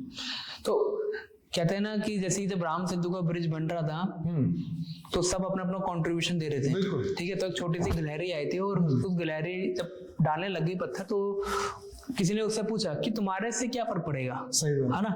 तो उसने बोला जब राम सेतु ब्रिज बन जाएगा तो ये रहेगा मेरे मन के अंदर कि मैंने भी से अपना कुछ कंट्रीब्यूशन किया है, है ना। तो वैसे ही ऐसे इतने बड़े समाज के अंदर अगर हम ये सोचने लग जाएं कि हमारे स्व परिवर्तन से क्या होगा, ठीक है, तो मैं इस डिस्कशन से मेरे को निष्कर्ष ये निकलता है कि अगर हम खुद स्व परिवर्तन कर लें या करने के अथक प्रयास में जुट जाएं, तो हम पूरा समाज बदल पाए या ना बदल पाए वो अलग क्वेश्चन है, लेकिन हम कुछ लोगों को तो बदल पाएंगे, ठीक है। तो समाज के अंदर परिवर्तन के अंदर एक पॉजिटिव कार्य में जब भी परिवर्तन होगा, जब भी अच्छा समय आएगा, हमारा नाम उसमें दर्ज होगा, है ना। तो हम बदलेंगे, पूरी दुनिया ना बदले या ना बदले वो अलग मैटर है, लेकिन हम कुछ पॉजिटिव एनर्जी, कुछ पॉजिटिव प्रभाव पूरी दुनिया में डाल सकते हैं। तो इसलिए हमारे एक मन के अंदर सेटिस्फेक्शन आना चाहिए कि हम जो है एक हमने योगदान दिया है। सच। एक मैंने एक एपिसोड देखा था, उसमें पास्ट लाइफ रिग्रेशन का ही था उसके अंदर, तो उसमें दिखाया था एक आत्मा थी जो एक धरती लोक से ऊपर के लोक में चली गई थी। अच्छा। और जब वो ऊपर के लोक में जाती है तो वहां पे जो भी उसके गाइडेड एंजल थे जिन्होंने उसको धरती लोक पे भेजा था, तो फिर उनसे आके पूछते आपने धरती पे क्या किया, आपने कितनी पॉजिटिव वाइब्रेशन फैलाई वहां पे। उसने ये नहीं पूछा कि आपने कितना धन कमाया, कितना दान किया, कितने जानवरों की सेवा की, कुछ नहीं पूछा। आपने कितने बड़े बड़े मकान बनाए, उसने सिर्फ एक क्वेश्चन उससे पूछा कि आप धरती पे गए थे, आपने कितना पॉजिटिव वाइब्रेशन क्रिएट किया वहां पे। क्योंकि वो व्यक्ति जो गया था धरती से ऊपर गया था, नीचे बहुत उसका अच्छा सेटअप था, मतलब अगर ह्यूमन दृष्टि से देखा जाए तो अच्छे मकान थे, अच्छा बंगला था और धन वैभव सब कुछ था, कोई चीज की कोई कमी नहीं थी। तो रियल धन तो यही ठीक है, जो ज्ञान हमने बुद्धि से अर्जित किया, जो आत्मा के साथ जाने वाला है, जो अविनाशी है, जो ज्ञान है, जो अच्छे कर्म है, वही तो जाने वाले हैं, वही उसने इकट्ठा किया। फिर उसने पूछा कि चलो अपने पॉजिटिव वाइब्रेशन क्रिएट ने कितने नेगेटिव वाइब्रेशन क्रिएट किए, तो उसने एक पिक्चर दिखाई, उस पिक्चर के अंदर उसको दिखाया कि आपके इस नेगेटिव वाइब्रेशन क्रिएट करने से इतनी नेगेटिविटी बढ़ चुकी धरती पे और भी ज्यादा। तो उसको, क्योंकि उस समय उसकी आत्मा की स्टेज अलग थी, क्योंकि मनुष्य भाव में नहीं था, तो वो दुख के मारे रो पड़ा वहीं पे। तो वो कहता है अब मैं क्या करूं, तो उसको इतना रियलाइजेशन होता है, इतना पश्चाताप होता है, वो कहता है कि एक काम करो, जो मैंने पाप कर्म किया है इससे मुझे बचने के लिए, तो स्पिरिचुअल गाइड ने उसको बोला कि अब ऊपर के आयाम में तब जा सकते हो जब आपने यहाँ पे कुछ अच्छा कर्म किया। तो फिर उसको बोलते हैं कि आप एक काम कीजिए, आप वापस से धरती पे जाइए और इस बार जाके पॉजिटिव वाइब्रेशन क्रिएट कीजिए। बहुत बढ़िया। ठीक है, तो ये एग्जाम्पल इसलिए बताया मैंने कि जो व्यक्ति सोचते हैं कि पॉजिटिव वाइब्रेशन क्या होता है क्या नहीं होता, तो इसके लिए छोटा सा एग्जाम्पल था ना। तो ये सब हम काम कर रहे हैं, ये सिर्फ एंजलों की बात नहीं है, ये बात हमारे पितृलोक में भी ऐसा होता है। हमारे पूर्वज भी जब हम वापस जाएंगे तो दादा परदादा पूछेंगे भाई तू क्या करके आया? मेरी जमीन तो बेच खाई तूने, अब तू क्या करे, क्या करके आया तू? अच्छा, ये पितृलोक किधर होता है, मतलब धरती लोक में ही होता है या धरती से लेके चंद्र तक और चंद्र से ऊपर तक जो है ये पितृलोक कहा जाता है, जिसमें सूक्ष्म जगत में आत्माएं रहती है। हमारे पूर्वज दादा परदादा, हमारे ये सभी जो पूर्वज जिसको हम गिनते हैं वो सभी उसी के बीच में अपने छोटे छोटे गोले बना के वो सब रहते हैं वहां पे। धरती पे नहीं होता? धरती पे भी रहते हैं, जो लोग यहाँ रहना पसंद करते हैं, जो अपना घर छोड़ के जाना नहीं चाहते, वो अपने घरों में भी रहते हैं। ये पितृ कहते हैं, लेकिन पितृलोक तो ऊपर है, जहाँ पे आत्माओं को ऊपर रेक्टिफाइड करने के लिए, सुधारने के लिए जो ऊपर जाना उनको लेके जाया जाता है। अच्छा, ये हम जो पॉजिटिव वाइब्रेशन फैला रहे हैं, तो क्या इसका कोई पर्टिकुलर टाइम होता है या क्या ब्रह्म मुहूर्त में करना चाहिए इसको? देखो ऐसा है कि जैसे भी हम अपने नियत कर्म की ड्यूटी खत्म करें, तुरंत ही कर्म योगी बन के अपना हर पल इसमें लगाएं। क्योंकि कौन सा पल जो है, किस पल दुनिया को आपकी जरूरत हो, आपके विचारों की जरूरत हो, वो नहीं पता। आपके विचार से आप एक मार्ग पे जा रहे हैं और अच्छी अच्छी सोच करके जा रहे हैं, और वहां पे कोई एक और व्यक्ति आता है जो मार्ग से भटका हुआ, और वो पर्टिकुलर उसी जगह पे खड़ा होता है जिस पेड़ के नीचे आप खड़े थे, अच्छी सोच करके वहां गए, और वो व्यक्ति वहां पे आया और आपके वायुमंडल में, ओरा में वो वहां खड़ा है, तो उसको भीतर से शीतलता मिलती है, एक अच्छी पॉजिटिव सोच, पॉजिटिव आइडिया मिलता है उसे। इसलिए मंदिरों को बनाया जाता है कि भगवान का अगर वास आता है, वहां आता है, रहते भगवान दिव्य स्वरूप में, तो उनके ओरा से आने वाले सभी अशुद्ध लोग भी शुद्ध हो जाएं, उनके मन शुद्ध हो जाए और वो ज्ञान मार्ग में आगे बढ़े। और इसलिए एक केंद्र बनाए जाते हैं। एक क्वेश्चन पूछना चाहूंगा कि हमने सबको सुना है कि दूसरों को माफ करना सीखे, चलो वो बात एक बार समझ में आती है, लेकिन ये क्यों बोलते अपने आप को भी माफ करें? हाँ, वो इसलिए बहुत जरूरी है क्योंकि देखो मन क्या करता है कि मन में बहुत सारे प्रतिपल, आज के समय में बहुत सारे भाव पैदा होते हैं, विचार आते हैं। हमने कोई न्यूज सुन ली कि एक धर्म के व्यक्ति ने दूसरे धर्म के व्यक्ति को मार दिया, तो बस हम पूरे दिन बस इमोशनल हो जाएंगे और उसी के बारे में सोचने लग जाएंगे। तो हमने पूरे दिन क्या कर दिया, कूड़ा ही पैदा किया, क्योंकि हमारे से कुछ होने वाला तो है नहीं, पर इतनी नेगेटिव एनर्जी पैदा कर दी, समय शक्ति का हमने व्यर्थ कर दिया। फिर जब हमें सत्य का समझ में आया कि भाई ये कलयुग है, यहाँ पे हर जगह लड़ाई झगड़े हो रहे हैं, तो साक्षी दृष्टा बन के आगे बढ़ो, तो हमें उस वक्त अपने मन को माफ करना है और वहां से आगे निकलना है। जिस भाव में, गिल्टी भाव में हम फंस गए, यार मैंने क्या कर दिया, या मैंने किसी को गाली दे दी, फिर गिल्टी होने लगी, यार मैंने ऐसा क्यों किया, तो उससे माफी मांग के फिर आगे निकल जाना है कि भाई जो हुआ हुआ हुआ, सपना समझ के भूल के आगे बढ़ गया। ऐसे अगर हम खुद को माफ करते हैं और अब अफर्मेशन डालते हैं कि जो मेरे से गलती हुई है वो अज्ञानवश हुई है, क्योंकि कुछ लोग क्या करते हैं उस चीज को पकड़ लेते हैं हाँ कि मेरे से ये गलती हो गई, तो उसके अंदर पकड़ने उसको सोच के शरीर में उसका नेगेटिव इम्पैक्ट आ जाता है ना। बिल्कुल बिल्कुल। तो अगर हम खुद को माफ करना सीख लेंगे तो दूसरों को भी माफ करना सीख लेंगे, है ना। तो अगर हम खुद को माफ करते हैं तो उसका हमारे शरीर पे क्या इम्पैक्ट पड़ता है? देखो, पहली बात तो हम तो दुख से दूर हो गए। जो शोक हमें हो रहा है यार मैंने गलत कर दिया, मैंने वो गलत किया, जो हुआ वो हुआ, बीती सो बिंदी और काम खत्म। यही सोच लो कि वो कर्म का बंधन आया था सामने, कुछ हिसाब किताब लेना था या देना था, दे दा के खत्म हो गया। ठीक है, चाहे लिया चाहे दिया, ठीक है, अब उसको खत्म करो और आगे बढ़ो, एक नई एनर्जी के साथ आगे बढ़ो। इससे क्या होगा, रोग और शोक अपने भीतर प्रवेश नहीं करेंगे, क्योंकि जितनी देर नेगेटिविटी दिमाग में रहेगी, क्योंकि मन का असर ही शरीर पे आता है, इसलिए मैं वही एक सेल के अंदर वो एनर्जी जा रही है नेगेटिव विचार। एक एग्जांपल अभी इसलिए बात करते करते याद आया कि एक एग्जांपल था ना जिसमें एक व्यक्ति को बोला गया कि उसके आंख पे पट्टी बांधनी और उसको बोला कि आपको जो है जहरीला सांप जो है आपको काटने वाला है वो, और उसको एक पिन चुभा, उसको जैसे ही पिन चुभाई वो जो है वो मर गया। वो उसके शरीर ने वैसे ही एंजाइम्स क्रिएट किए जैसे ही जहर वाले आते हैं। तो इसका मतलब क्या है, जहर आ गया, हम खुद ही जैसे कहते हैं ना हैप्पीनेस हार्मोन क्रिएट करते हैं। यस यस यस यस, है ना, बिल्कुल। तो हम खुद ही अगर हैप्पीनेस हार्मोन क्रिएट करेंगे तो बाहर हैप्पीनेस की हमें जरूरत पड़ेगी ही नहीं, बिल्कुल, है ना। इसलिए मैंने देखा जितने भी स्पिरिचुअल लोग होते हैं उनके चेहरे पे अलग ग्लो रहता है। एक मिनट, पर ये कैसे होगा? मैं ये सोचूं मैं खुश हूं, मैं खुश हूं, ऐसे हो जाएगा? नहीं होगा।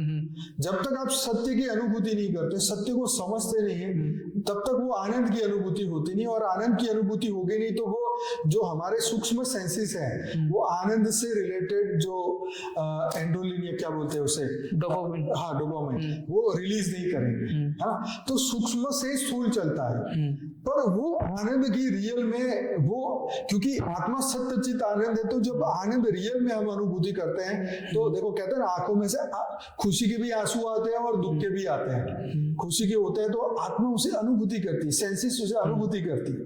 तो कहानी तो वही है, लेकिन फर्क है वो खुशी के और वो दुख के है। वो एक पॉजिटिव एनर्जी पैदा कर रहा है, एक अच्छे हार्मोन पैदा कर रहा है, और एक दुख पैदा कर रहा है। तो वही कि हम जितने जल्दी अपने आप को इससे मुक्त कर लेंगे, अज्ञानता से जितना जल्दी मुक्त करेंगे, हम सदा काल के लिए सुखी हो जाएंगे। हम अपने शरीर को स्वस्थ करना शुरू कर देंगे और हमारे 100 ट्रिलियन सेल्स जो है वो पॉजिटिव बनना शुरू हो जाएंगे। इसीलिए कहते हैं कि आप अपने प्यार, जो आपको प्यार करने वाले व्यक्ति से मिलो, अच्छी बातें करो, इससे आपके अंदर हर सेकंड या हर मिनट में कुछ 1500 सेल पैदा होते हैं। हाँ, व्हाइट ब्लड सेल बढ़ जाते हैं। व्हाइट ब्लड सेल, हाँ, व्हाइट ब्लड सेल क्रिएट हो जाते हैं। और ऐसे गुस्से वाले से मिलो या उससे करो तो आपकी एनर्जी तो वेस्ट हो ही नहीं। तो ये फर्क है, अच्छी सोच, अच्छे विचार, ऐसे लोगों से मिलना। इसलिए बोलते हैं ऋषि मुनियों के पास जाते हैं तो रोग वो शोक दूर हो जाते हैं, इनसे जाते हैं तो बीमारी ठीक हो जाती है। वो एनर्जी तुम्हारे अंदर क्रिएट होएगी तो सामने वाला महसूस भी करेगा। तो एक ऐसा व्यक्ति है जिसने ब्रह्म ज्ञान ले रखा हो, ठीक है, और एक ऐसा व्यक्ति है जो साधारण हो। तो जितना मैं कन्वर्सेशन समझ पा रहा हूँ, अगर हम एक ऐसे ब्रह्म ज्ञानी व्यक्ति से मिलते हैं और एक हम साधारण व्यक्ति से मिलते हैं, तो ब्रह्म ज्ञानी व्यक्ति को एक सर्कमस्टेंस में डाल दिया, ऐसा एक्सपेरिमेंट किया जाए हमें, तो एक उसी ब्रह्म ज्ञानी व्यक्ति को एक अपने चैम्बर में रख दिया और दूसरे साधारण व्यक्ति को चैम्बर में रख दिया और मोबाइल फोन सब हटा दिया। तो जो ब्रह्म ज्ञानी व्यक्ति को, क्योंकि उसे ज्ञान है, उसे क्या करना है उसका आइडिया है, तो वो बैठे साधना में लग जाएगा, वो अपनी साधना में लग जाएगा, तो वो बैठे बैठे खुश रहेगा, वो उसको डिप्रेशन नहीं होगा। वो अज्ञानी व्यक्ति जो होगा इधर उधर भागता रहेगा, जैसे मान लो जानवर होते बैठते नहीं, शांत नहीं बैठते, वो कट करते रहते। तो इसका मतलब क्या है कि उसने ज्ञान के द्वारा अपनी एनर्जी से खुद ही पॉजिटिव हार्मोन क्रिएट कर दिए और सेकंड व्यक्ति ने अज्ञान के द्वारा खुद ही नेगेटिव हार्मोन क्रिएट कर दिए, है ना। तो सबसे इंपॉर्टेंट चीज क्या है यहाँ पे, ज्ञान। इसलिए आपने बोला ना, ज्ञान दान ही महादान है। वो और भीतर मनन मंथन भी उसी का होना, ब्रह्म ज्ञान के बारे में सोचो, विश्व के कल्याण के बारे में सोचो, आत्मस्वरूप के अगर सोचना ही है तो शून्य में रहो। अगर कोई नए व्यक्ति को मैं इंट्रोड्यूस करूं, ज्ञान मार्ग में लाना चाहूं, ठीक है, तो उसकी स्टार्टिंग कहाँ से करनी चाहिए? ज्ञान मार्ग में आने के लिए तो सबसे पहले समय समझाना चाहिए कि ये समय कौन सा चल रहा है। जब समय समझ में आए तो फिर वर्ल्ड ड्रामा समझाना चाहिए कि ये कौन सा युग चल रहा है। हाँ, ये 4 युग है। अब ये 4 युग कहाँ से आए? शास्त्रों में से। हाँ, फिर शास्त्रों को समझाना भी शास्त्र सच है। हाँ, तो शास्त्र लिखने वाले कौन थे? ऋषि मुनि थे। वो कौन से काल में है? वो धरती पे क्यों आए? क्यों इन्होंने लिखा? हाँ, तो ये मैन्युअल है। हाँ, मनुष्य का मैन्युअल शास्त्र है। हाँ, कि किसके साथ क्या होगा, क्या नहीं होगा, क्या करोगे तो कैसी गति होगी। फिर जीवन मृत्यु का रहस्य समझाए, फिर उसको थियरी ऑफ कर्म समझाए, फिर उसको हम कौन है ये बताएं, हमारा मूल स्वरूप क्या है ये समझाएं, ये दुनिया कौन चलाता है, क्यों चलाता है ये बताएं, फिर उसको इस ब्रह्मांड के बारे में बताएं कि ये 14 लोगों का ब्रह्मांड कैसे कार्य करता है, फिर उसको अनंत ब्रह्मांडों का ज्ञान समझाएं। जैसे जैसे चेतना विकास होगी तो उसके अंदर ही स्वतः ही क्वेश्चन आएंगे। एक मैं आपको एग्जांपल बताता हूँ, मेरी लाइफ से रिलेटेड ही है।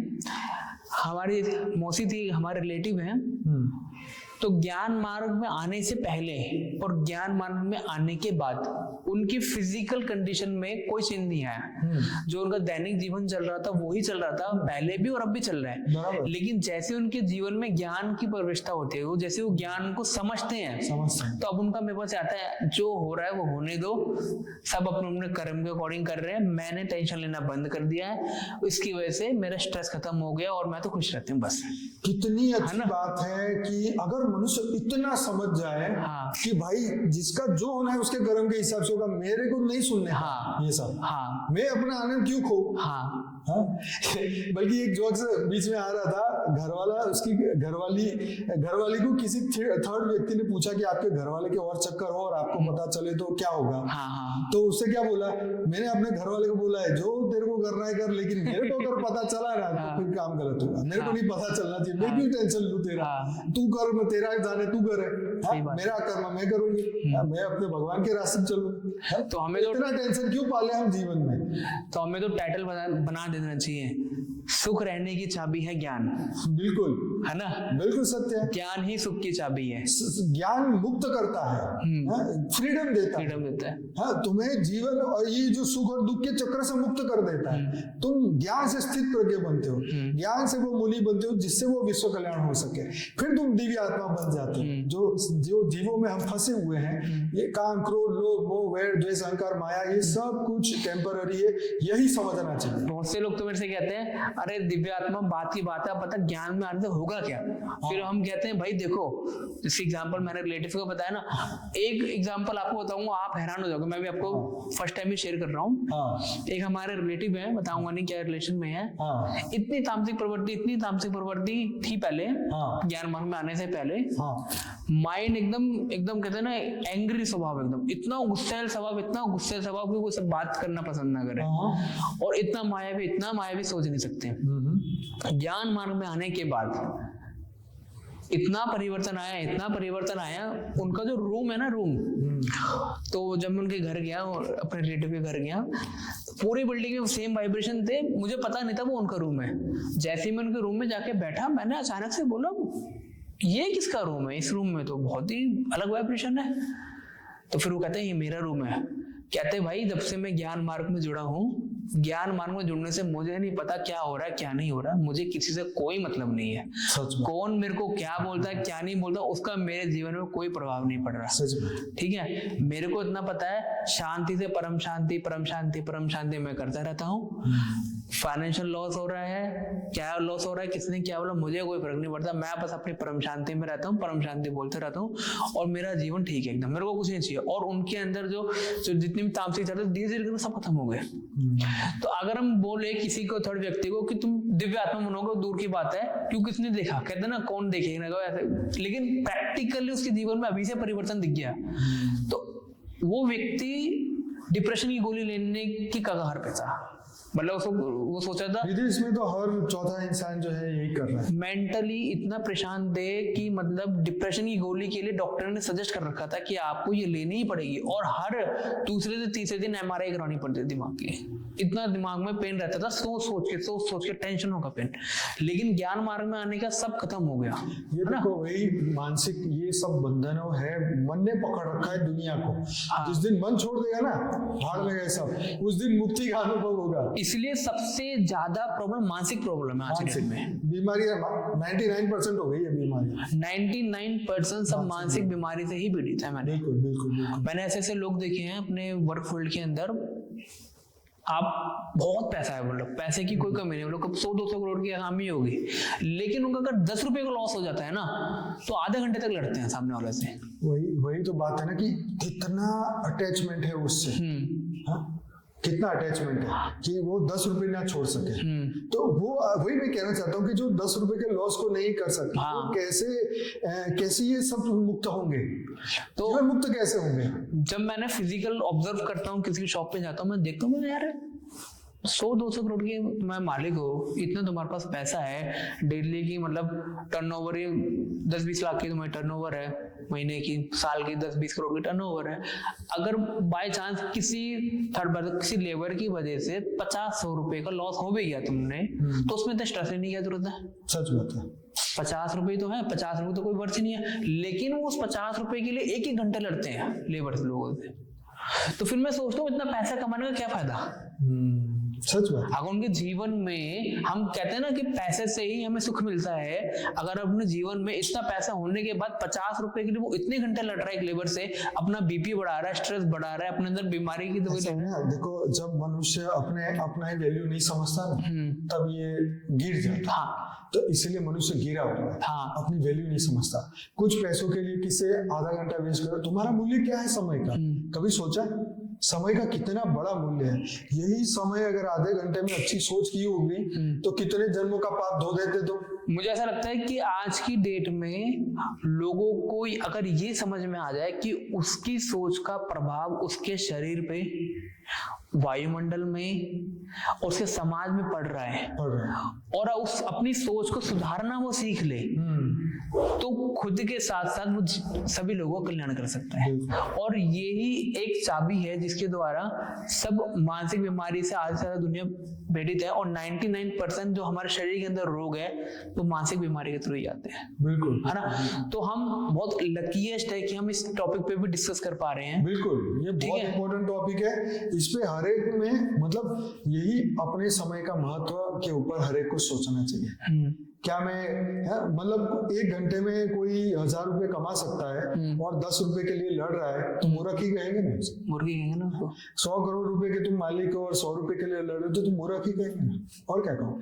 और वही कह रहा हूँ कि तुम पैसों से उसे आपने मूल्य समझा, लेकिन ये 100 करोड़ की ये जो शरीर की संपत्ति को आप हर दिन आप एक तरफ कहते हो मैं तो इतना अच्छा शराब नहीं पीता, सिगरेट नहीं पीता, हाँ, तो फिर एक तरफ नेगेटिव संकल्प सोच सोच के अंदर उसको सड़ा ही रहे हो ना अंदर के रंग। तो कुल मिला के अगर उस आत्मा को पता रहता कि मेरा ये सोचने से मेन इंपॉर्टेंट क्या है कि हम लोगों को पता रहना चाहिए कि आत्मा की पावर कैसे बढ़ाई जाए।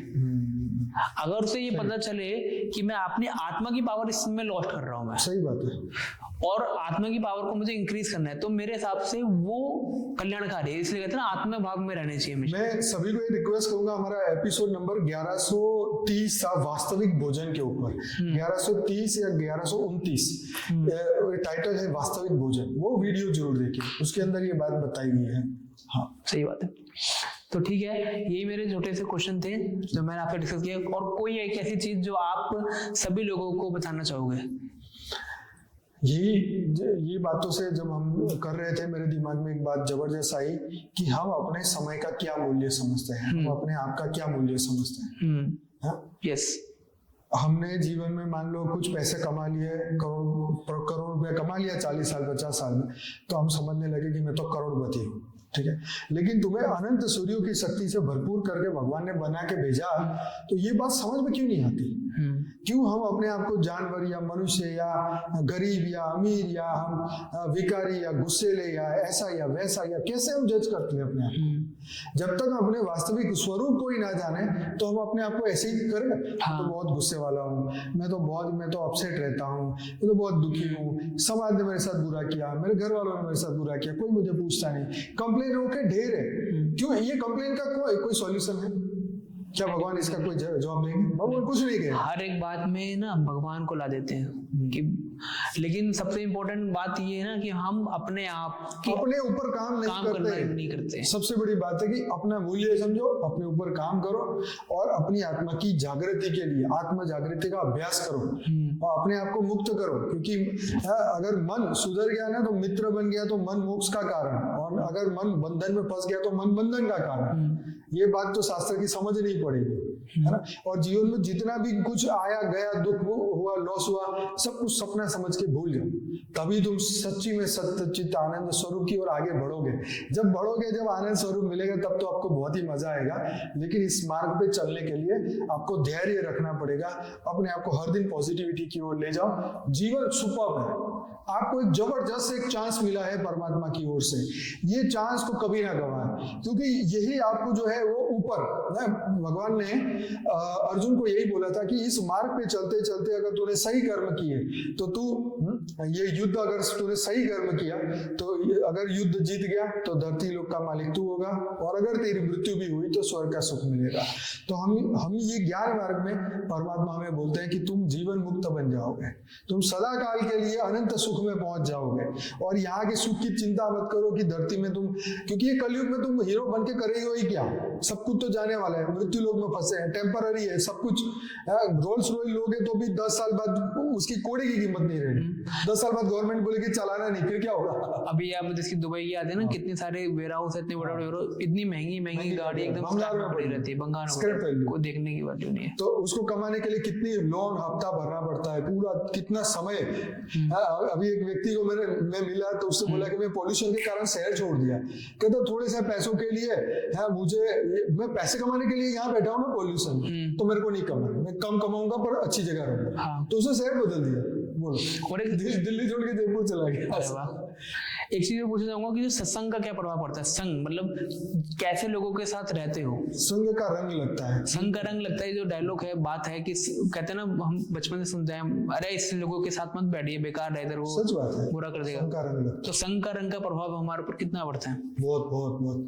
संग तो देखो, जब तक हम खुद जागृत नहीं होते तब तक हम किसी के ना किसी के रंग में रहते ही है। और एक चीज ऐड करूंगा, पहले की डेट में था संग का रंग, क्योंकि पहले क्या था कि लोगों से इंटरेक्शन रहता है। आज की डेट में तो सबसे ज्यादा सोशल मीडिया से इंटरेक्शन रहता है।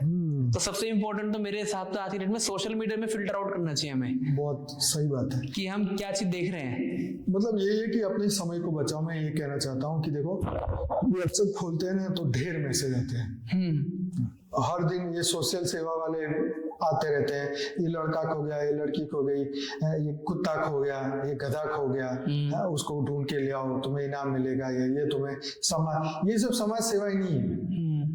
ये सब चीजों से क्या, ये मैसेज फॉरवर्ड करूं, मेरे को मान लो किसी का बच्चा खो गया, आपने फॉरवर्ड कर दिया 100 जगह, चलो वो ठीक है समाज सेवा, लेकिन ये तो कितने गुम हो रही है, सोचो क्यों हो रहा है ये सब। उसके सूक्ष्म रहस्य को जानो ना।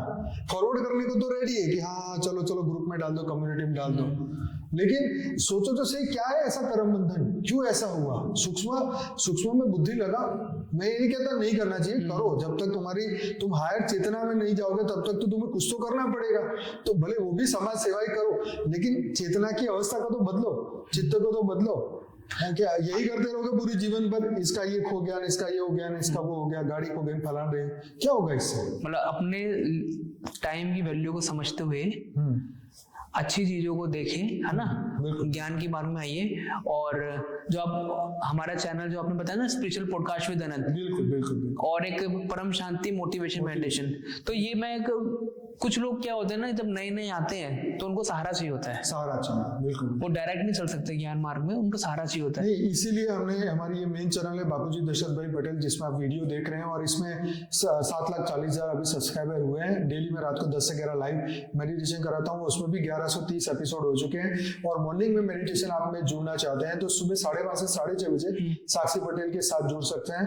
वो बहुत बढ़िया मेडिटेशन और साथ में ये विजडम की ज्ञान की बात करती है, तो डेली सुनिए, फ्री है, और इससे अपने आत्मा का कल्याण करिए, सत्य का संग करके देखिए, कैसे जीवन बदले। ये मैं कहना चाहता हूँ कि पहले का टाइम था सत्य का संग, लोगों के साथ मिलकर संग करना पड़ता था, रोज भजन होते थे, अच्छी बातें होती थी। लेकिन आज समय चेंज हो गया है, आज हम YouTube के द्वारा सत्संग कर सकते हैं। YouTube से सत्संग है ना, ये बात सच है। तो YouTube के द्वारा सत्संग करना है। यस यस, जैसे मैंने बोला ना, YouTube में जो 5:30 से 6:30 आप मॉर्निंग मेडिटेशन में जब आओगे, क्योंकि होता क्या है ना कि एक नया व्यक्ति ज्ञान मार्ग में आ रहा है, उसको एक सपोर्ट, उसे एक सपोर्ट चाहिए होता है। और सपोर्ट क्या चाहिए होता है? पॉजिटिव वाइब्रेशन का सपोर्ट चाहिए होता है, पॉजिटिव अफर्मेशन का सपोर्ट चाहिए होता है। अब वो संग ऐसे तो कर नहीं सकता, मिल नहीं कर सकता। अच्छी बातें करने वाले हैं नहीं, बहुत कम लोग हैं, गिने चुने हैं, और हर दिन वो नई बातें बेचारे लाएंगे भी कहाँ से। तो इसके लिए भी हम लोग बहुत अथाह प्रयास कर रहे हैं आपके साथ नई नई चीजें लाने का। कोई भी चीज छूटे ना आपके भीतर, आप सभी गुणों से संपूर्ण होके फिर निर्गुण बने, उसके लिए हम पूरा प्रयास करें। तो हमसे जुड़िए, देखिए बहुत परिवर्तन आएगा जीवन में। बहुत लोगों के, हम 4 साल से लगातार ये करते आ रहे हैं। हालांकि हमारी जर्नी तो 25 साल से लगी है। बापूजी ने हमें ये दिव्य ज्ञान दिया। डेली वो 16 घंटे तपस्या करते हैं। हम तो कुछ इतना नहीं कर पाते, परंतु आपके लिए जो कुछ भी हम कर रहे हैं वो आप देखेंगे तो बहुत खुश हो जाएंगे। तो बने रहिए हमारे साथ। एक चीज मैं ऐड ऑन करना चाहूंगा कि मैं ऐसे पर्सनली जब से संस्था से जुड़ा हूँ, काफी सारे लोगों का मेरे पास फोन भी आए हैं, हमने उनको रिप्लाई भी किया है। उसके बाद उसके जीवन में जो परिवर्तन आया है, कुछ लोगों ने बोला है कि मैं सुसाइड करने जा रही थी, लेकिन ज्ञान मार्ग में आने से मैं सुसाइड से हट गई। बहुत से लोग ऐसे हैं जिन्होंने नशा करते थे, उन्होंने नशा छोड़ दिया। ठीक है, तो अब हर एक चीज को कर्म की थ्योरी से ना जोड़ते, भूत प्रेतों से भी लोगों की मुक्ति हुई है। सही है। तो हर एक चीज को कर्म से ना जोड़ते हुए ना परिवर्तन से जोड़ो। बहुत सही बात है ना, तो अब परिवर्तन से जोड़ो। अगर आप हर एक चीज को कर्म से जोड़ दो तो कहोगे तो कर्म में है, ये तो लिखा है तो होना ही है। नहीं, अब परिवर्तन पे आओ, क्योंकि हमने खुद परिवर्तन होते हुए देखा है। ऐसे ऐसे लोगों का हमारे पास एग्जाम्पल है, ऐसे ऐसे लोगों से मिले हैं, फिजिकल मिले हैं, जिन लोगों ने बोला कि हम 3 साल से 4 साल से भूत प्रेत से परेशान थे, लेकिन जब से ज्ञान मार्ग में आए तब से हमारी ये समस्या का समाधान। हमारी तीसरी चैनल है स्पिरिचुअल पॉडकास्ट विद अनंत। इसमें 125 से ज्यादा दिव्य आत्माओं के पॉडकास्ट, उनकी लाइफ जर्नी हमने डिस्कस की, स्पिरिचुअल जर्नी डिस्कस की है। अमेजिंग है, जरूर से देखिए सबके। इसलिए कहते ना, फ्री में अगर कुछ चीज मिल रही है तो आप कुछ नहीं 10-20 दिन ट्राई करके देख लीजिए। हाँ बिल्कुल, 10-20 दिन आप सुबह मॉर्निंग का कोर्स होता है, पेड होता है, हम तो फ्री कर रहे हैं, फ्री है, लेकिन एक बार करके तो देखिए। 10 से 20 दिन आप जो है मॉर्निंग मेडिटेशन जो होता है 5:30 से 6:30 इसलिए किया जाता है क्योंकि मॉर्निंग में अगर पॉजिटिव एनर्जी जब अब्सॉर्ब कर लोगे, उस पॉजिटिव पावर को पूरे दिन यूज कर सकते हो। ये महान परिवर्तन आप देखेंगे जब आप ये चीज करेंगे, है ना। तो ये पॉजिटिव पावर को जब पूरे दिन आप यूज करोगे तो आपके अंदर नेगेटिविटी बाहर के आवरण से जो आ रही है वो कट ऑफ हो जाएगी, वो है ना। तो इसलिए क्या है कि आप डेली एटलीस्ट 15 डेज या 20 डेज का खुद ही कीजिए, प्रयास कीजिए, 5:30 से 6:30 आइए। और हमने इसके लिए 10 दिन का कोर्स भी बनाया है। 10 घंटे का कोर्स है बेसिकली। परम शांति मोटिवेशन एंड मेडिटेशन की चैनल में है। इस वीडियो के नीचे प्लेलिस्ट भी मैंने डाला हुआ है, तो जरूर से 10 दिन का 10 घंटे का कोर्स करेंगे तो हमारा ज्ञान समझ में आना शुरू हो जाएगा। और हमारे साथ जुड़ेंगे तो फिर तो रोज अनंत की यात्रा करेंगे आप। परिवर्तन की स्टार्टिंग करो अपने जीवन के अंदर, है ना।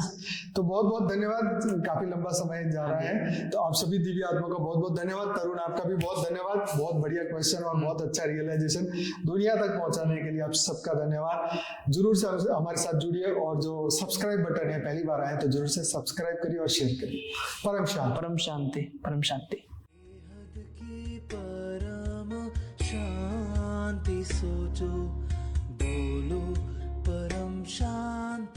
Join us daily for our morning live meditation, Monday to Saturday, 5:30 to 6:30 a.m. Join us daily for live meditation, 10 p.m. to 11 p.m. on YouTube Live. Subscribe now. Website www.paramshanti.org. Email us anant@paramshanti.org. Like, share, subscribe. Join today. बेहद की परम शांति सो